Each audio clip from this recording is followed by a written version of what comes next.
शादियों पर कितना खर्च हो रहा है देखिए। उत्तर प्रदेश के मेरठ में एक शादी हुई, लड़के ने अपनी साली को साली ने आकर के घड़ी पहनाई, तो घड़ी पहनाने की जो रस्म थी उसका जो पैसा दिया दुल्हे ने 2.5 लाख रुपया था। 2.5 लाख रुपया उसको घड़ी की पहनाई का दिया, और मौलवी साहब ने जिन्होंने निकाह पढ़ाया उनको निकाह पढ़ाने का इनाम 11 लाख रुपए दिया गया, और दुल्हे साहब को ससुराल से जो पैसा मिला इनाम के तौर पे, जहेज के तौर पे 2.5 करोड़ रुपया कैश मिला। ये न्यूज बाकायदा आई थी। उत्तर प्रदेश के सिद्धार्थनगर में शादी हुई, मुसलमान की बात बता रहा हूं, किसी गैर मुस्लिम की बात नहीं बता रहा हूं। मुसलमान की शादी हुई, वो बारातियों पर नोट लुटा रहा था। 20 लाख रुपए उसने नोटों की गड्डियां हवा में लुटा दी, 20 लाख रुपए लुटा दी उसने बारातियों के ऊपर। ये मुसलमान ये काम कर रहा है। अल्लाह कह रहा है वला तुबज़्ज़िर तबज़ीरा, फजूल खर्ची न करना, इन्नल मुबज़्ज़िरीन कानू इख़वान शयातीन, फजूल खर्ची करने वाले शैतानों के भाई हैं। व कान शैतानु लिरब्बिही कफूरा, और शैतान अपने रब का बहुत बड़ा नाशुक्रा है। कितनी चीजें हो गई? 4 चीजें हो गई। अब 5वीं चीज भी सुन लीजिए। वइम्मा तुरिज़न्ना अन्हुम इब्तिगा रहमतिन मिन रब्बिका तरजूहा फकुल लहुम क़ौलन मैसूरा, अगर तुम्हारे पास गरीब को देने के लायक, रिश्तेदार को देने के लायक पैसा नहीं है और वो तुमसे मदद मांगने के लिए आया है, अल्लाह ने पहले देने का तरीका बताया। अगर देने की ताकत नहीं और मना करना है तो मना कैसे किया जाए, मना करने का तरीका भी बता दिया। फरमाया फकुल लहुम क़ौलन मैसूरा,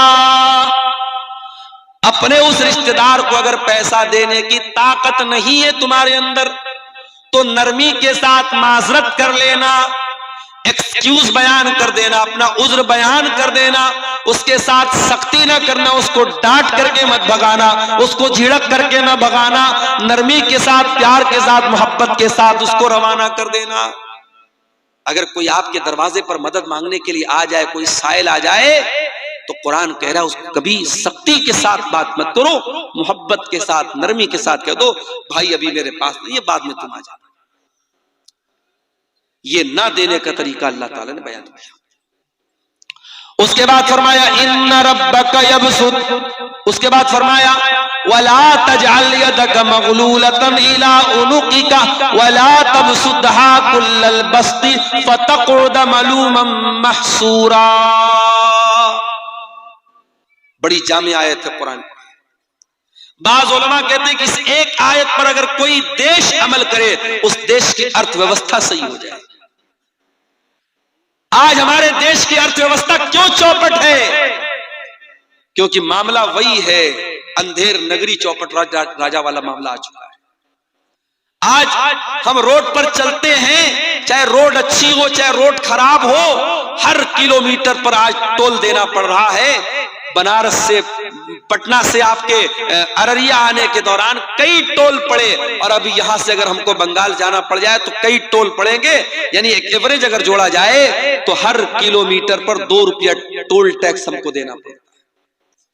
हम बाइक खरीदते, कार खरीदते हैं, ऑलरेडी उस बाइक और कार की जब हम कीमत अदा करते हैं अच्छा खासा अमाउंट हम रोड टैक्स में देते हैं, उसके बावजूद जब हम सड़क पर गाड़ी निकालते हैं तो हमें टोल टैक्स भी देना पड़ता है। और इतनी इनकम के बावजूद आज कितने देश में हमारे भूखे मर रहे हैं, यानी देश की अर्थव्यवस्था सही नहीं हो पा रही है। कुरान हमें अर्थव्यवस्था को सही करने का तरीका बता रहा है, कुरान हमें इकोनॉमी को सही करने का तरीका बता रहा है।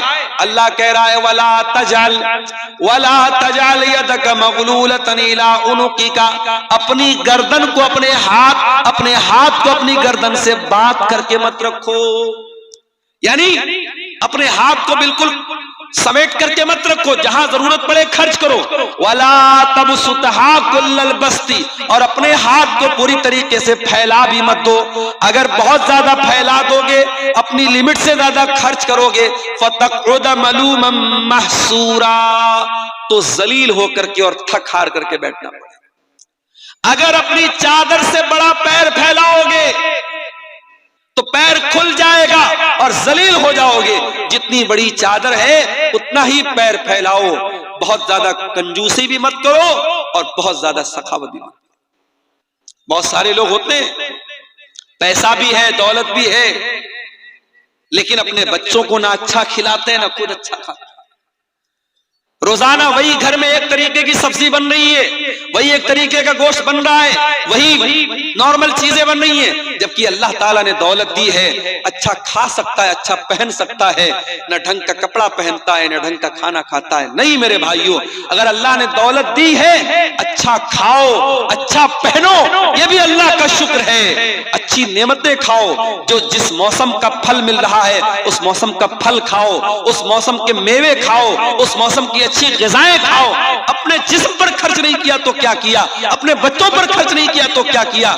मस्जिदें बनवा दी, मदरसे बनवा दिए, कब्रिस्तान में चंदा दे दिया, जमाने के लिए बहुत कुछ कर दिया। अगर अपने ऊपर और अपने बच्चों के ऊपर खर्च नहीं किया तो जिंदगी का कोई मतलब नहीं है मेरे प्यारे साथियों। अल्लाह कह रहा है, न तो अपने हाथों को गर्दन से बांध करके रखो, न पूरी तरीके से फैला करके रखो। यानी बखीली भी नहीं करना है, कंजूसी भी नहीं करना है, और हद से ज्यादा सखावत भी नहीं करना है। जहां खर्च करने की जरूरत पड़े वहां खर्च करो, और जहां कंट्रोल करने की जरूरत पड़े वहां कंट्रोल करो, ना बखीली करो ना सखावत। उसके बाद फरमाया, इन्ना रब्बका यबसुतुर रिज़्क़ लिमन यशाउ व यक़दिर व काना अल्लाहु बिइबादिही खबीरन बसीरा। तुम्हारे रब को पता है किसको रोजी ज्यादा देना है, किसको कम देना है। अल्लाह अपने बंदों को ज्यादा बेहतर तरीके से जानता है। किसी इंसान को रोजी कम मिली वो शिकवा ना करे, किसी को ज्यादा मिली वो गुरूर ना करे। रोजी अल्लाह बांटता है, रोजी की तकसीम अल्लाह ताला करता है। अल्लाह को पता है किसको कितना देना है। दौलत तो कारून को भी मिली थी, रोजी तो कारून को भी मिली थी, और इतनी दौलत मिली थी कि कारून के खजानों की चाबियां बड़े बड़े पहलवान उठाते थे और बड़ी मुश्किल से उठाते थे। मगर कारून बड़ा निकम्मा आदमी निकला, अपनी दौलत पर नाश करने लगा, गुरूर करने लगा, तकब्बुर करने लगा, अहंकार करने लगा। उसकी दौलत भी गई, उसका खजाना भी गया, ईमान से भी हाथ धो बैठा, दुनिया भी चली गई, आखिरत भी चली गई। तो दौलत के ऊपर कभी गुरूर मत करना।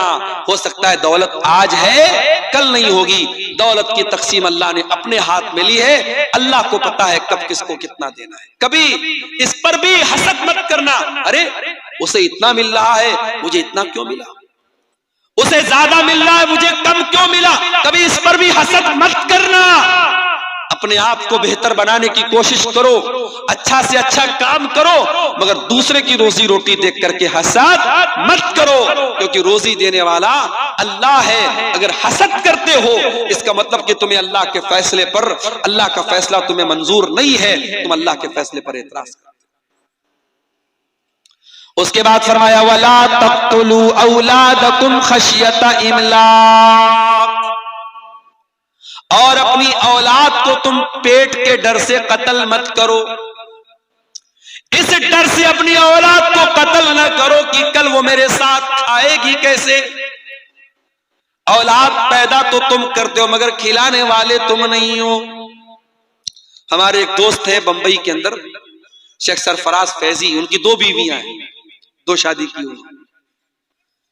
हमारे यहां तो एक शादी के बाद अगर कोई दूसरी शादी का नाम भी ले ले तो पाप हो जाता है, गुनाह हो जाता है। साउथ में एक जगह एक मौलाना साहब ने दूसरी शादी पर तकरीर कर दी, मस्जिद में औरतें भी आई हुई थी।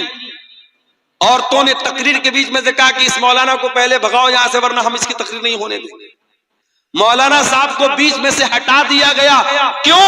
क्योंकि मौलाना ने दूसरी शादी के सपोर्ट में तकरीर कर दी। साउथ इंडिया के अंदर एक इलाके में ऐसा मामला, दूसरी शादी करना पाप बना दिया लोगों ने।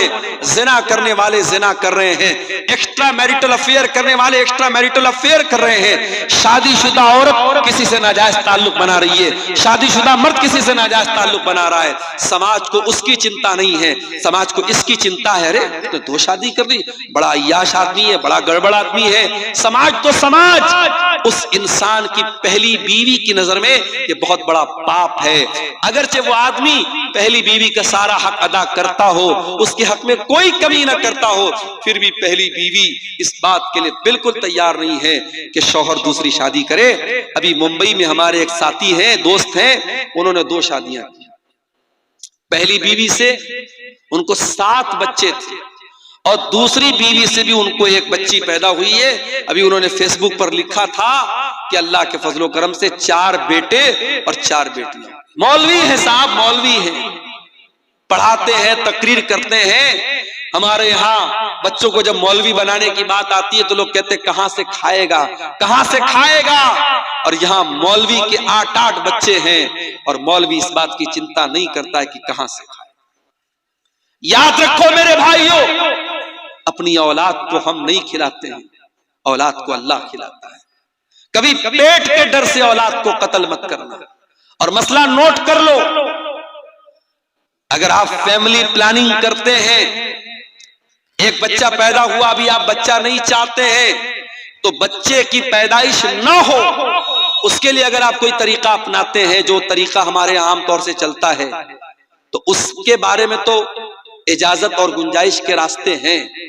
लेकिन अगर प्रेगनेंसी हो गई है और बच्चा मां के पेट में वजूद पा चुका है, अब उस बच्चे को अगर कोई खत्म कर देता है कि नहीं साहब मेरा ऑलरेडी एक बच्चा है, 2 बच्चा है, तीसरा बच्चा मैं कहां से इसको पालूंगा, कैसे पढ़ाऊंगा, कैसे लिखाऊंगा, और उस बच्चे को अगर कोई मां के पेट में कत्ल कर देता है, तो ये समझो वैसा ही गुनाह है जैसे बच्चे के पैदा होने के बाद कोई उसका गला दबा दे। बच्चे के पैदा होने के बाद कोई उसको मार डाले, उतना ही बड़ा गुनाह है मां के पेट में एबॉर्शन कर देना और मां के पेट में बच्चे को खत्म कर देना। अल्लाह के नबी से पूछा गया सबसे बड़ा गुनाह क्या है? आपने फरमाया अंतजअल लिल्लाहि निद्दन व हुवा खलक़क, सबसे बड़ा गुनाह यह है कि तुम अल्लाह के बराबर किसी को ठहराओ। फिर पूछा गया अल्लाह के नबी उसके बाद सबसे बड़ा गुनाह क्या है? आपने फरमाया अन तक़्तुल वलदक खशियत अन यतममक, दूसरा बड़ा गुनाह यह है कि अपनी औलाद को कत्ल कर दो इस डर से कि तुम्हारे साथ खाएगी। फिर पूछा गया अल्लाह के नबी उसके बाद सबसे बड़ा गुनाह क्या है? आपने फरमाया अन तुज़ानिया हलीलत जारिक, अपने पड़ोसी की बीवी के साथ तुम ज़िना करो। औलाद को कत्ल करना दूसरा बड़ा गुनाह है। औलाद को कत्ल मत करो। और सुन लीजिए, आज 1400 साल पहले लड़की पैदा होती थी और लोग उसको मार डालते थे। अरब के अंदर कुछ कबीले इतने जाहिल थे, बेटी पैदा होती थी उसको मार डालते थे। आज हम लोग इतने जाहिल तो नहीं है, पढ़े लिखे लोग हैं, मगर आज भी बेटी को मारते, कभी मां के पेट में मार देते हैं, कभी पैदा होने के बाद हॉस्पिटल में छोड़ के चले जाते हैं, कभी जहेज के नाम पर बहू को जला देते हैं, कभी इस बेटी को हम इसकी तरबियत सही तरीके से नहीं करते और मुसलमान की बेटी किसी गैर के साथ फरार हो जाती है, गैर मुस्लिम के साथ जाके शादी करती है और अपनी दुनिया और आखिरत को बर्बाद कर लेती है। वला तक़्तुलू औलादकुम, अपनी औलाद को कत्ल मत करो मेरे प्यारे साथी। याद रखो ये मदरसे इसीलिए चल रहे हैं कि आपके बच्चे दीन की तालीम हासिल करें। मैं उत्तर प्रदेश का रहने वाला हूं और मदरसों को लेकर के जो हालात सामने आ रहे हैं, मेरी पेशन गोई समझ लीजिए या मेरा तजर्बा समझ लीजिए, आने वाले दौर में मदरसों को चलाना बहुत मुश्किल हो जाए। अभी आप ये मत सोचिए कि साहब हम तो बिहार में रहते हैं, हमारे यहाँ तो नीतीश जी की सरकार है, कोई मसला नहीं है। मदरसों को लेकर के बहुत अच्छे इरादे नहीं है लोगों के, मदरसों पर बहुत अच्छी नजर नहीं है। हमें अपने इन मदरसों में जो दीन की तालीम हम दे रहे हैं अपने बच्चों को, मेरे प्यारे साथियों, आने वाले दौर में इन मदरसों को चलाना भी बहुत बड़ा चैलेंज बन जाएगा। मैं सिर्फ यूपी की बात नहीं कर रहा हूं, पूरे ऑल ओवर इंडिया की बात कर रहा हूं। जो हमारे यहां जो कानून बन रहे हैं, जो सिस्टम आ रहे, परेशानियां खड़ी हो जाएंगी। इसलिए मैं कहता हूं अपने बच्चों को दीन कैसे सिखाया जाए इसकी फिक्र करो, इसकी चिंता करो।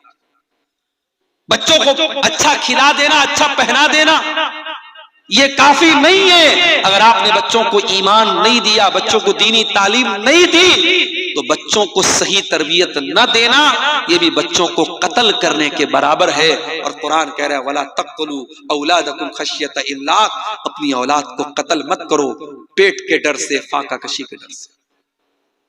नहनु नर्ज़ुकुहुम व इय्याकुम, तुम्हारी औलाद को भी रोजी देने वाले हम हैं, तुमको भी रोजी देने वाले हम हैं। इन्न क़त्लहुम कान खितअन कबीरा, औलाद को कत्ल करना बहुत बड़ा गुनाह है। उसके बाद फरमाया वला तक़रबुज़ ज़िना, ज़िना के करीब भी न जाना। इन्नहु कान फ़ाहिशतन व साअ सबीला, ज़िना बहुत गंदा काम है और बहुत ही बुरा रास्ता है। अच्छा, ज़िना को रास्ता क्यों कहा गया? अभी मैं स्टेज पर आ रहा था, मैं दाहिनी तरफ से आया, मुझे यहाँ के एक जिम्मेदार ने कहा मौलाना आप गलत रास्ते पर आ गए, इधर बाएं साइड से स्टेज पर आना चाहिए था, रास्ता इधर से बना है। मैंने कहा भाई मुझको पता नहीं था, मैं तो चला आया इधर ही से। तो अगर आपको रास्ते की जानकारी न हो तो आप गलत रास्ते पे जा सकते।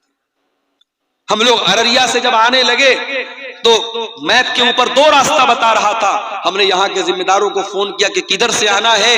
इन लोगों ने कहा नहीं आप अररिया कोर्ट के पास से जो रास्ता किया उधर से आइए।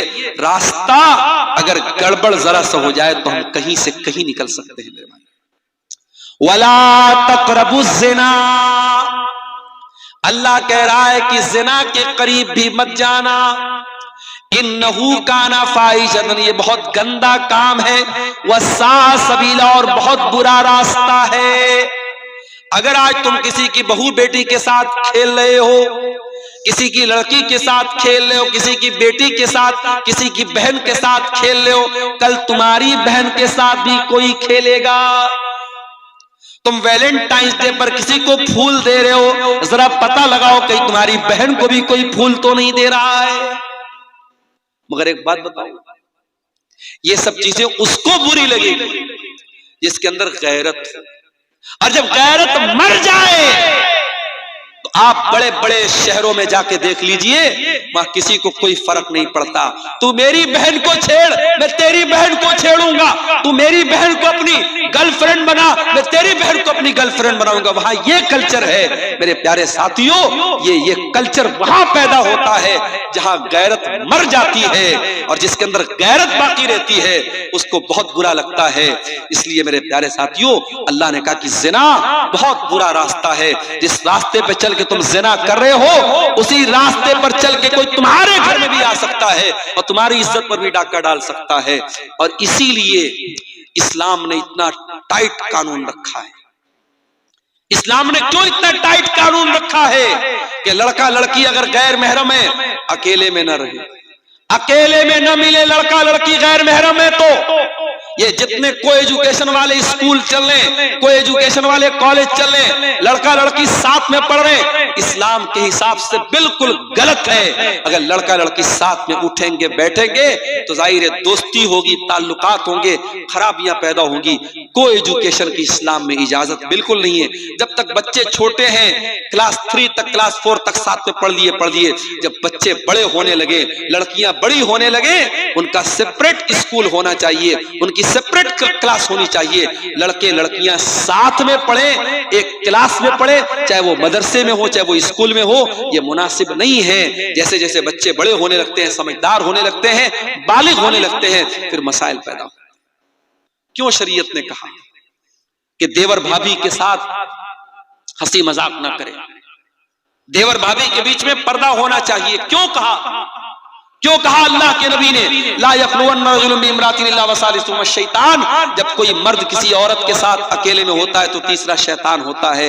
मेरे प्यारे साथियों, ये तालीमात और ये शिक्षाएं इस्लाम ने इसीलिए दी हैं ताकि ज़िना तक पहुंचाने वाले सारे रास्तों को बंद कर दिया जाए।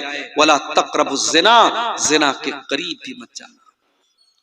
उसके बाद फरमाया वला तक़्तुलुन नफ्सल्लती हर्रमल्लाहु इल्ला बिल हक़्क़ि, और किसी निर्दोष की हत्या मत करना, किसी बेकसूर को कत्ल मत करना। हाँ, जिसको कत्ल करने की अल्लाह ने इजाजत दी है, अल्लाह ने 3 लोगों को कत्ल करने की इजाजत दी। 3 लोगों को कत्ल किया जा सकता है इस्लामी हुकूमत के अंदर। नंबर 1 अस्सय्यबुज़्ज़ानी, शादीशुदा अगर कोई मर्द है या औरत है जिना कर लेता है और इस्लामी हुकूमत है, इस्लामी अदालत है और जिना साबित हो गया है, पत्थरों से मार मार के खत्म कर दिया जाएगा, कत्ल कर दिया जाएगा। नंबर 2, अगर कोई किसी को कत्ल कर दे तो कातिल को कत्ल के बदले में कत्ल कर दिया जाएगा, किसास ले लिया जाएगा। ये दूसरा कत्ल है जो इस्लाम में जायज है।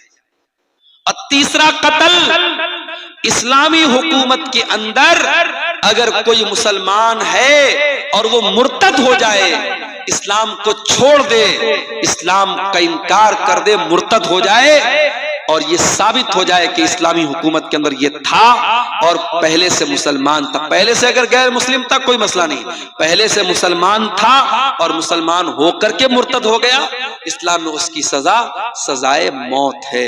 ये 3 कत्ल इस्लाम में इजाजत है। इस्लाम में किसी निर्दोष की हत्या की इजाजत नहीं है। उसके बाद फरमाया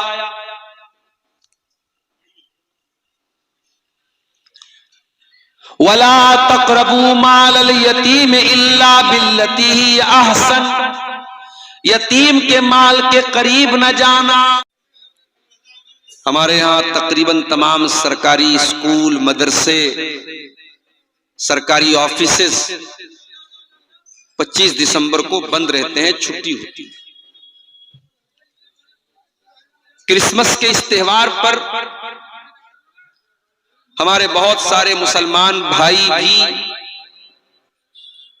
अपने आप को सेकुलर साबित करने के लिए, अपने आप को मानवतावादी साबित करने के लिए और भाईचारा और इंसानियत को दिखाने के लिए और ये बताने के लिए कि हम कट्टर नहीं हैं, हम सख्त नहीं हैं, सोशल मीडिया पर, चाहे वो ट्विटर हो, चाहे वो फेसबुक हो, चाहे वो व्हाट्सएप के स्टेटस हो, चाहे इंस्टाग्राम की स्टोरी हो, मुख्तलिफ सोशल मीडिया के प्लेटफॉर्म्स पर वो क्रिसमस की मुबारकबाद भी देते हैं।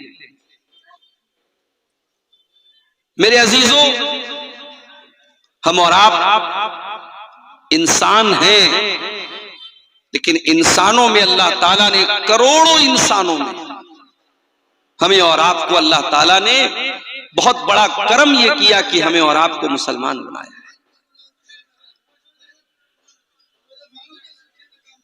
हम मुसलमान हैं और हमारा इस्लाम हमको यह बताता है कि अल्लाह एक है, न तो वो किसी का बेटा है न उसका कोई बेटा है।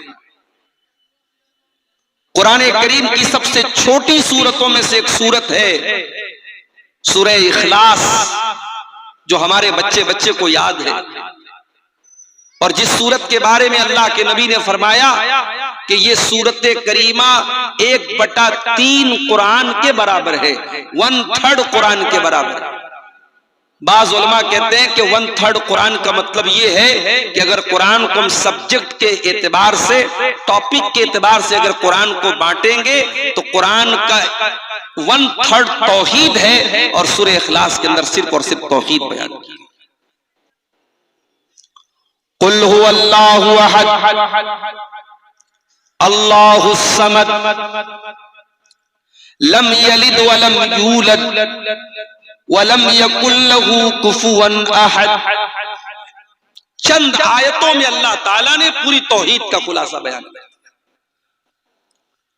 कुल हुवल्लाहु अहद, नबी आप ऐलान कर दीजिए, बता दीजिए, कह दीजिए कि अल्लाह एक है, अल्लाह एक है, अल्लाह अकेला है, सारी कायनात को, सारी दुनिया को अकेला वो चला रहा है, कोई उसका साजी नहीं है, कोई उसका शरीक नहीं है, कोई उसका पार्टनर नहीं है। कुल हुवल्लाहु अहद, अल्लाह एक है।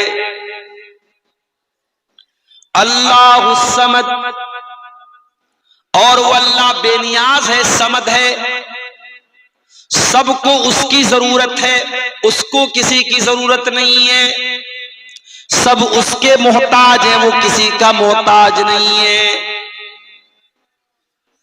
दुनिया में जितने झूठे माबूद हैं, जितने माबूदाने बातिला हैं, या जिनको इंसानों ने माबूद बनाया है, आप देखें वो खाना भी खाते हैं, वो पानी भी पीते हैं, वो पेशाब और पाखाना की भी उनको जरूरत पेश आती है, लेकिन अल्लाह तबारक व तआला इन तमाम चीजों से पाक है। उसे ना खाने की जरूरत है, ना पानी की जरूरत है। सारी दुनिया को चलाने के बावजूद उसको ना आराम की कोई जरूरत है, ना नींद आती है, ना सोता है वो। आयतल कुर्सी में हम यही बात कहते हैं, अल्लाहु ला इलाहा इल्ला हुवल हय्युल क़य्यूम। अल्लाह के सिवा कोई माबूद नहीं है, वो जिंदा है, हमेशा से है और हमेशा रहेगा। अल क़य्यूम, सारी कायनात को कायम रखने वाला, सारी कायनात को चलाने वाला है, समस्त ब्रह्मांड को चलाने वाला है। ला ताखुज़ुहु सिनतुन वला नौम, न तो उसको नींद आती है, न ऊँघ आती है। हमारे ड्राइवर साहब आए हैं पटना से, बड़े आराम से वो 400 साढ़े 400 किलोमीटर गाड़ी चला के आते हैं। और फिर ऐसा भी हुआ है कि हम पटना से अररिया आए, किशनगंज आए और रात ही में फिर निकलना भी है, लेकिन अल्लाह ताला ने, ड्राइवर है, उसको इतनी ताकत दी है, इतना स्टेमिना दिया है, वो बेचारा गाड़ी चला के आता है, फिर वापस भी जाता है। हालांकि लोग बताते हैं कि ड्राइवर के बगल में जो इंसान बैठता है, ड्राइवर की सीट के पास वाली सीट पर जो बैठता है, उसको कभी सोना नहीं चाहिए, मगर हमारे उस ड्राइवर ने कहा कि नहीं शेख आप सोइए, हमें कोई टेंशन नहीं, हम गाड़ी, कोई गाना भी नहीं सुनते हैं, कोई म्यूजिक भी नहीं, खामोशी से अपनी गाड़ी चला रहे हैं। अब मैं अगर रात भर का जगह हूं और तकरीर के बाद तो वैसे भी बॉडी थक जाती है, तो मैं उनके बगल में कभी बैठा बैठा मैं सो जाता हूं, मुझे नींद आने लगती है, या नींद नहीं आती तो कम से कम ऊँघ आने लगती है। इंसान को ऊँघ आने लगती है, यानी वो नींद का एक खुमार चढ़ने लगता है। इंसान की पहचान यही है मेरे प्यारे साथियों, इंसान जब थक जाता है तो सोने लगता है, उसे आराम की जरूरत है, उसे नींद की जरूरत है। या अगर नींद नहीं भी ले रहा है, बहुत मजबूत है, लेकिन अगर कई रातों का जगा होगा तो ऑटोमेटिक उसकी आंखों में नींद आने लगेगी, ऊँघ आने लगेगी, बदन भारी होने लगेगा। अल्लाह तबारक व तआला को न नींद आती है, न ऊँघ आती है, न वो सोता है, न उसे ऊँघ आती है, न नींद का खुमार आता है। अल्लाह ताला नींद और आराम से भी पाक है मेरे प्यारे साथी। कुल हुवल्लाहु अहद, अल्लाह एक है, अल्लाहु समद, अल्लाह बेनियाज है, उसको किसी की हाजत नहीं, किसी की जरूरत नहीं है। कोई तहज्जुद पढ़ने वाला ये न समझे अल्लाह मेरे तहज्जुद का मोहताज है,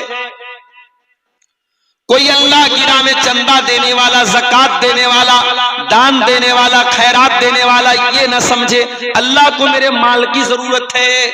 नहीं, अल्लाह को तेरे माल की जरूरत नहीं। अरे तू क्या, तेरी औकात क्या, तुझे तो माल देने वाला भी अल्लाह है, तुझे इस लायक बनाने वाला भी अल्लाह है कि तू दान दे रहा है। अल्लाह चाहता तुझे दान लेने वाला बना देता, ये तो तू अल्लाह का शुक्रिया अदा करके उसने तुझको देने के लायक बनाया। ये बात भी याद रखिए, सारी दुनिया के लोग मिल करके अगर अल्लाह ताला की इबादत करें, नमाजी बन जाएं, तहज्जुद गुजार बन जाएं, अल्लाह की शान में कोई इजाफा होने वाला, उसकी इज्जत में कोई बढ़ोतरी होने वाली नहीं है। वो पहले भी इज्जत वाला था, हम नमाज पढ़े तब भी इज्जत वाला है, हम नमाज न पढ़े तब भी वो इज्जत वाला है। ये तो हमारी बदनसीबी है। अब्दुल गफ्फार साहब से हम मोहब्बत करते हैं, उनको व्हाट्सएप पर मैंने मैसेज किया, मौलाना मुझे आपसे एक जरूरी बात करना है। मेरा नंबर भी उनके मोबाइल पर सेफ है, व्हाट्सएप पर नोटिफिकेशन आ गया, उनके सामने मैसेज आया मेरा। एक दिन गुजरा, 2 दिन गुजरा, मैं फिर मैसेज मैंने किया कि आप क्यों मेरे मैसेज का जवाब नहीं दे रहे हैं? उन्होंने बार बार मेरे मैसेज को देखा और इग्नोर किया। अब सोचिए, अगर आपकी दोस्ती है अब्दुल गफ्फार साहब से और आपके साथ अब्दुल गफ्फार साहब ने ऐसा किया तो आपको कैसा लगेगा? हालांकि मैं ये भी बता दूं आपको, मेरा नंबर चूंकि बहुत लोगों के पास है तो बहुत फालतू मैसेजेस भी आते हैं, और फिर बहुत सारे ग्रुपों में भी लोगों ने जोड़ रखा है, ग्रुपों के मैसेज अलग आते हैं। तो कभी ऐसा होता है कि किसी आदमी का मैसेज आया, मैं नहीं देख पाया, ये मुमकिन है। अभी एक प्रोग्राम था मेरा कलियाचक में, और यही पटना से बाई रोड मुझको कलियाचक जाना था। कितना लंबा, आपका अररिया तो पटना से 400 किलोमीटर है, लेकिन कलियाचक कटिहार होते हुए जाना था, वो और ज्यादा था, 500 के ऊपर, 550 किलोमीटर था। अब वहां जिस आदमी ने मुझसे जलसे की तारीख ली थी वो फोन कर रहा है, वो मैसेज कर रहा है, फिर किसी और का फोन आ रहा है, कहां पहुंचे मौलाना साहब, फिर तीसरे का फोन आ रहा है, कहां पहुंचे मौलाना साहब, फिर मैसेज आ रहा है व्हाट्सएप पर, कहां पहुंचे आप, लोकेशन भेजिए, लोकेशन भेजिए। कभी कभी तो दिमाग खराब हो जाता है मेरे भाई। कितने लोगों को जवाब दिया जाए, कितने लोगों को बताया जाए कि मैं कहां पहुंचा। कलियाचक में प्रोग्राम था और एक नौजवान ने मुझे मैसेज किया कि मुझे अपना लाइव लोकेशन भेजिए। मैंने समझा होगा कोई जलसा कमेटी का आदमी, मैंने भेज दिया। बाद में पता चला कि उसने सारे लोगों को मैसेज दिखाया। उसने कहा कि देखिए अब्दुल गफ्फार साहब तो अभी कटिहार में हैं और रात के 11 बजने 10 साढ़े 10 बजा था। उसने कहा कि कटिहार से उनको कलियाचक आने में भी 3-4 घंटा लगेगा, मौलाना नहीं आ पाएंगे, जलसा खत्म हो जाएगा, आधी से ज्यादा पब्लिक चली गई। एक गलत मैसेज और एक गलत पैगाम देने की वजह से आधी से ज्यादा पब्लिक उस प्रोग्राम की चली गई। ऐसा भी होता है मेरे भाई। हम ये नहीं सोचते हैं कि मुकर्रिर अगर आ रहा है तो जाहिर है कि वो ये तो जानबूझ करके देर तो नहीं करेगा। मैं पटना से, आप यकीन करें, जब भी आपके इलाके में आता हूं, हमारा ड्राइवर माशाल्लाह इतना अलर्ट ड्राइवर है, रास्ते में कभी चाय पीना या गुटखा खाना या कोई नशा भी वो नहीं करता, ना मैं कहीं रुकता हूं चाय पीने के लिए।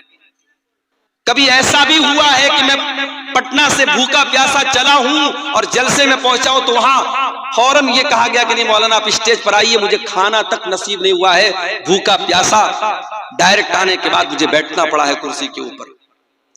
तो मुकर्रिर आपके लिए जान देने की बात कर रहा है, आपके लिए कुर्बानी देने की बात कर रहा है, और आप फौरन निशाना उसके ऊपर तैयार कर लेते हैं मेरे भाई। अभी कटिहार में एक जगह प्रोग्राम था मेरा, मैं नहीं पहुंच पाया, मदरसे से इजाजत नहीं मिली, छुट्टी नहीं मिली।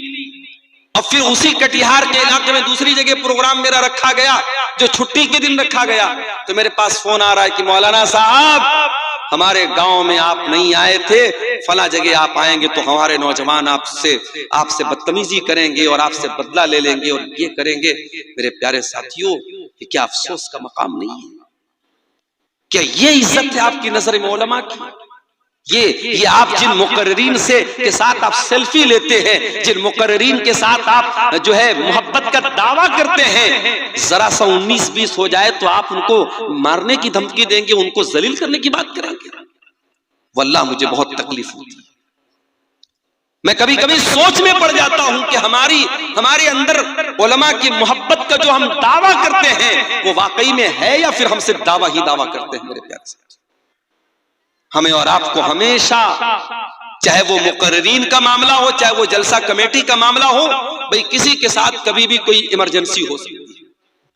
मैं जब भी पटना से आपके अररिया में, किशनगंज में, कटिहार में आया हूं, यकीन करें हर बार रास्ते में कोई ना कोई एक्सीडेंट मुझे नजर आया है।